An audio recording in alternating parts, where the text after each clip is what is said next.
चलिए आज एक पुरानी कहानी की दुनिया में चलते हैं। एक ऐसी कहानी जो चालाकी, लालच और एक ऐसे फैसले के बारे में है जिसने सबको हैरान कर दिया। और यकीन मानिए, ये आज भी उतनी ही सच्ची लगती है। सोचिए जरा, क्या ऐसा हो सकता है? यही वो एक सवाल है जो हमारी आज की कहानी के बिल्कुल केंद्र में है।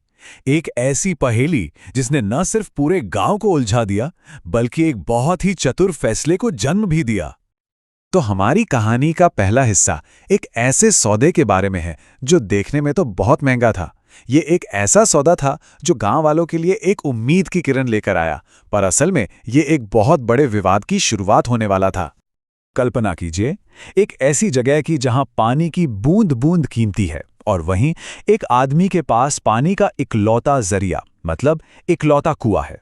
लेकिन वो अपनी इस ताकत का इस्तेमाल लोगों की मदद के लिए नहीं, बल्कि उन्हें परेशान करने और उनसे मनमाने पैसे ऐंठने के लिए कर रहा था। गांव वाले उसके इस लालच से पूरी तरह तंग आ चुके थे। पर कहते हैं ना, जहां बुराई होती है वहां अच्छाई भी सामने आती है। कहानी में एक भला आदमी आता है जिससे गांव वालों का ये दुख देखा नहीं गया। उसने तय किया कि वो इस समस्या को जड़ से ही खत्म कर देगा, चाहे फिर उसे कोई भी कीमत क्यों ना चुकानी पड़े। उस लालची मालिक ने कीमत रखी पूरे 1000 सोने के सिक्के। अरे ये तो जमाने में एक बहुत बहुत बड़ी रकम थी। लेकिन गांव वालों की भलाई के आगे उस दयालु आदमी ने ये कीमत चुकाने का भी फैसला कर लिया। और बस सौदा पक्का हो गया। 1000 सोने के सिक्के दिए गए और कुआं नए मालिक का हो गया। गांव वालों की तो जैसे खुशी का ठिकाना ही नहीं रहा। उनके लिए ये किसी जश्न से कम नहीं था। आखिरकार उन्हें उस लालची आदमी से छुटकारा जो मिल गया था। लेकिन ये खुशी ज्यादा देर तक टिक नहीं सकी। अगले ही दिन कहानी में एक ऐसा मोड़ आया जिसकी किसी ने सपने में भी कल्पना नहीं की थी। कुआं तो बिक गया था, पर पानी नहीं। हुआ ये कि अगले दिन जब लोग पानी भरने पहुंचे तो पुराना मालिक वहां रास्ता रोककर खड़ा था और उसने अपनी चालाकी भरी चाल चली। जानते उसने क्या कहा? उसने कहा, मैंने सिर्फ कुआं बेचा है, कुएं के अंदर का पानी नहीं। तो अब देखिए मामला कहां आकर फंस गया। एक तरफ नए मालिक की सीधी साधी सच्ची बात थी कि भाई कुआं मेरा है तो पानी भी मेरा ही हुआ, और दूसरी तरफ पुराने मालिक की ये चालाकी भरी दलील। अब इस अजीब से विवाद को कौन सुलझाए? जब गांव में इस मसले का कोई हल नहीं निकला तो न्याय की तलाश में ये अनोखा मामला पहुंचा सीधा न्यायाधीश के दरबार में। अब सबकी नजरें बस दरबार पर ही टिकी थीं। वो पुराना मालिक तो पूरे आत्मविश्वास से भरा हुआ था। उसे लगा कि उसकी चालाकी कोई पकड़ ही नहीं पाएगा। उसने जज साहब के सामने भी वही बात दोहराई, ये सोचकर कि कानून के शब्दों के जाल में उसे कोई हरा नहीं सकता। और वो भला आदमी, उसकी ईमानदारी देखिए, उसने कोई झूठ नहीं बोला। उसने साफ साफ मान लिया कि हाँ, सौदे की शर्तों में पानी का जिक्र अलग से नहीं किया गया था। अब तो न्यायाधीश के लिए भी फैसला करना और मुश्किल हो गया।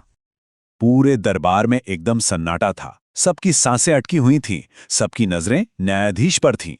अब सवाल ये था कि क्या चालाकी जीतेगी या फिर न्याय का कोई और ही रास्ता निकलेगा। और यहीं से कहानी एक बहुत ही बुद्धिमानी भरे फैसले की ओर बढ़ती है। न्यायाधीश ने पुराने मालिक की तरफ बड़े ध्यान से देखा और उसकी ही बात दोहराई, मानो वो उसकी दलील से पूरी तरह सहमत हों। उन्होंने पूछा, अच्छा, तो ये सच है तुमने उसे कुआं बेच दिया, लेकिन पानी अब भी तुम्हारा ही है? ये एक जाल की शुरुआत थी जिससे वो लालची आदमी समझ ही नहीं पाया। और फिर आया वो फैसला जिसने पूरी बाजी ही पलट दी। न्यायाधीश ने कहा, ठीक है, अगर पानी तुम्हारा है तो तुम उसे किसी और की संपत्ति में, यानी उसके कुएं में नहीं रख सकते। तुम्हें उसे फौरन खाली करना होगा। न्यायाधीश ने उसकी ही दलील को उसी के खिलाफ इस्तेमाल कर लिया था।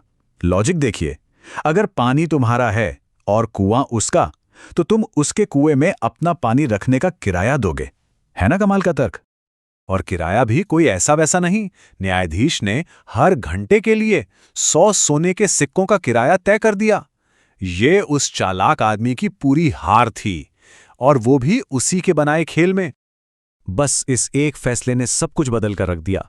अब बारी थी उस लालची आदमी की अपनी ही चाल का फल चखने की। कहानी का आखिरी नतीजा, मतलब जैसे को तैसा, अब सामने आने वाला था। ये फैसला सुनते ही उस पुराने मालिक के तो हाथ पैर फूल गए। उसे समझ आ गया कि उसकी चालाकी उसी पर कितनी भारी पड़ गई है। कहाँ की चालाकी, कहाँ का घमंड, सब हवा हो गया। वो फौरन न्यायाधीश के पैरों में गिर पड़ा, अपनी गलती मानी और माफी मांगने लगा। और ये नज़ारा देखकर वहां मौजूद सभी लोग जोर जोर से हंस पड़े। ये हंसी उस लालची आदमी की हार की और न्याय की जीत की थी। उस दिन के बाद गांव वालों ने बिना किसी रोक टोक के आजादी से उस कुएं का पानी इस्तेमाल किया। तो इस कहानी की सीख बिल्कुल साफ है, चालाकी के जाल को हमेशा बुद्धिमानी की तलवार काट सकती है। आखिर हर शेर को सवा शेर मिल ही जाता है। अब सोचने वाली बात यह है कि आज की दुनिया में हम इस तरह की बुद्धिमानी का इस्तेमाल कहां-कहां कर सकते हैं।